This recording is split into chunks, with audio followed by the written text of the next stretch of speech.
Hey guys, in this video, I'll be showing you the best SteelSeries Sonar settings for gaming. So this is really useful for enhancing your game's audio, especially in first-person shooter games like Call of Duty and Valorant, where you need to be able to hear important sounds like enemy footsteps. So let's jump straight into it, and the first thing you need to do is just head over to an internet browser, and you need to make sure that you have the SteelSeries application installed. So you can download this software completely for free just by heading over to the URL section and typing in steelseries.com/gg/sonar and then just clicking the free download link here. Once you've installed SteelSeries, then you need to launch the application and it should look something similar to this. You'll need to make sure you're logged into your account. Then from the left, head over to Sonar, come over to the Mixer tab here and we need to select Game. Then underneath Playback, you'll just need to select your output audio device. Ideally, you want headphones, but if you only have speakers like myself, then just select these. Then come over to mic in the right hand side here and also just select your microphone input. Then head over to the game tab at the top, click on a preset over here. And from here, you just want to select the game of the audio that you want to enhance. Now, as you can see, there's 163 different types of presets that you can choose from here. So pretty much every popular game that you could think of is inside of here, like Valorant, Call of Duty. So just using the search bars, go ahead and search for the game that you're playing. So let's say, for example, we wanted to enhance the audio of a Call of Duty Warzone. Go ahead and double click on this. Now you have full customization of all of the sound settings inside of him. I typically like to leave all of these things as default. The only things we will change is if you just scroll down slightly, you will want to reduce this voice down to -1.4.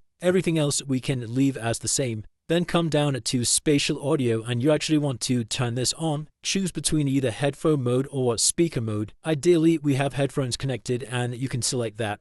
Headphones are always going to give you much better audio. Then in the tuning section, you need to reduce the slider all the way down to performance. And for distance, we are going to set this to 75. Then come down to volume boost and make sure this is set to 0. And smart volume, we can leave this disabled. Then finally, all we're going to do is head over to the settings tab in the left end, and you need to make sure underneath auto run that we have this turned on. And that way, every time our computer starts, this application is going to load up. And it just saves us from having to launch this up every time we try to play our games. And that's it, guys. By following all of these steps, that's going to give you the best audio settings for SteelSeries for gaming. If you did find this video helpful, then please consider dropping a like and subscribing.